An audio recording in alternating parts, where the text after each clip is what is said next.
Muy buenas tardes, compañeros y compañeras, diputadas y diputados. Muy buenas tardes a todos los costarricenses que nos escuchan.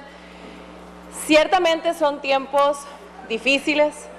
Gira una atmósfera de desazón del pueblo costarricense en torno al Poder Judicial.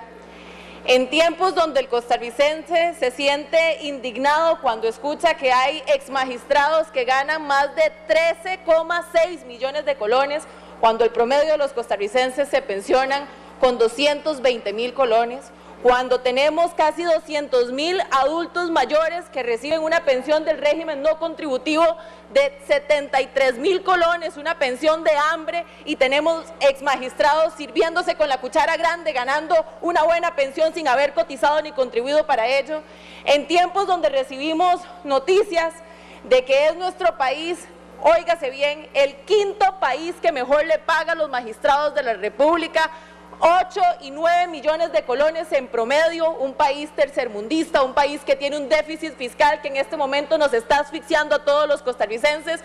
Nos damos el lujo de pagarle a nuestros magistrados a nuestros magistrados 8 y 9 millones de colones, y eso no puede ser.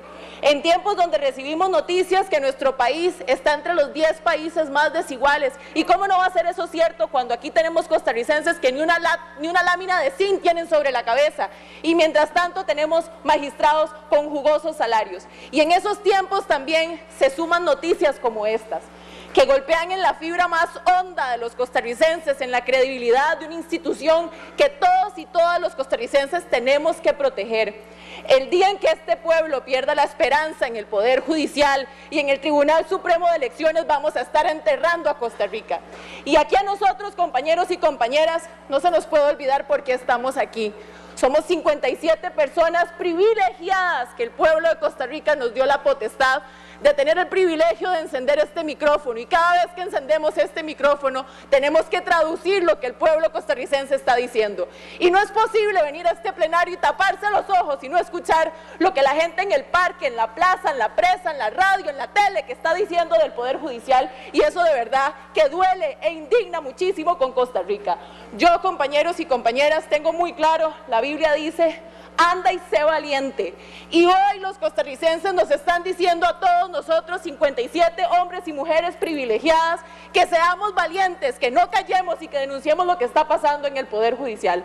Y andar y ser valiente es andar y ser valiente contra dioses del Olimpo, contra intocables que de alguna manera a través de este acto han indignado a muchísimos costarricenses. No es de recibo que los magistrados de la Sala Tercera vengan a decir o a echarle la culpa solamente a Berenice Smith, fiscala que estuvo al cargo de este caso, que por supuesto que tiene responsabilidades al respecto, pero no es de recibo que magistrados de la Sala Tercera vengan a decirnos que no vieron dentro del expediente de este caso que involucraba a 2 diputados de la República, uno del Movimiento Libertario, Otto Guevara Gut, y otro del Partido Acción Ciudadana, Víctor Morales Zapata, que vengan a decir que no vieron un informe del OIJ que tenía más de 608 llamadas entre Otto Guevara y el empresario Juan Carlos Bolaños, que no vieron tampoco 183 llamadas entre Víctor Morales Zapata y Juan Carlos Bolaños. Lo mínimo que tuvieron que haber hecho era seguir con el proceso de investigación judicial,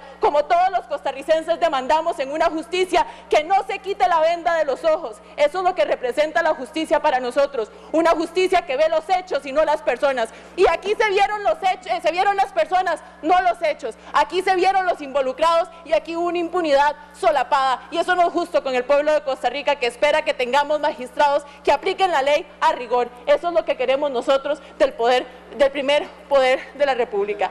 Así que yo, compañeros, celebro muchísimo que aquí hayan compañeros diputados y diputadas que planteen opciones, que planteen soluciones. Por supuesto que aquí hay que hacer una reforma integral de la ley orgánica del Poder Judicial, en el sistema de elección de nuestros magistrados.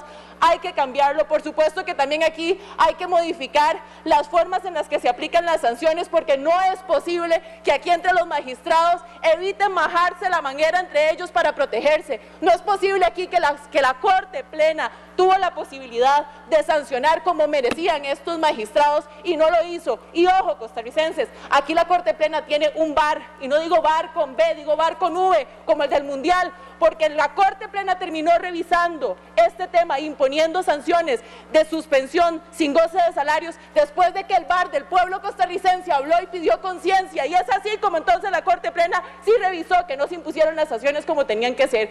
Compañeros y compañeras, aquí podemos hacer modificaciones, pero hay que hablarle con la verdad a los costarricenses. 2 años podríamos durar aprobando leyes que realmente modifiquen el Poder Judicial, y mientras tanto, ¿qué?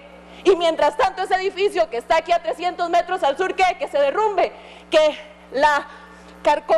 lo que se carcome, que está interno, que comenzó dentro del Poder Judicial, que comenzó desde la cabeza esa gangrena, que empieza a invadir el resto del Poder Judicial cuando ahí hay jueces y hay funcionarios del Poder Judicial que están dando señales de SOS. Eso no es así.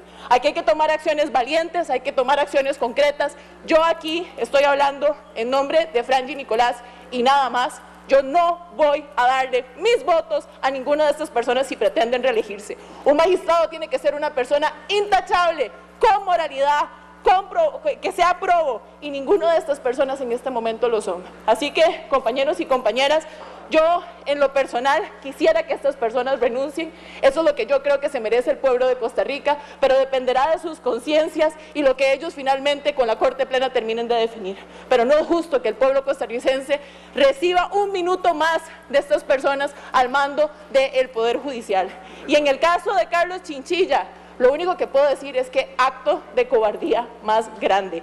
Intentar salir jubilado después de esta sanción solamente tiene una definición que se llama cobardía.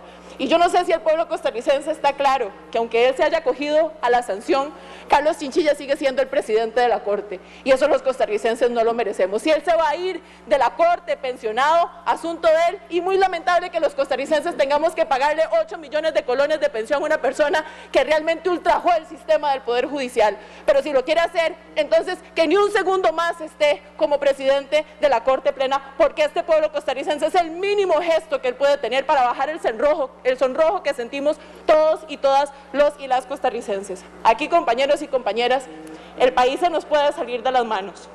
Si nosotros no cortamos este tipo de problemas de raíz, compañeros y compañeras, en este país nos vamos a ahogar en medio del déficit fiscal, en medio de puentes que se han caído, en medio de emergencias y ahí yacen en el fondo de los ríos, en medio de un país que tiene las carreteras colapsadas y ahora en medio de un país que siente que aquí la impunidad se perdona. Muchas gracias, compañeros y compañeras, diputados y diputadas.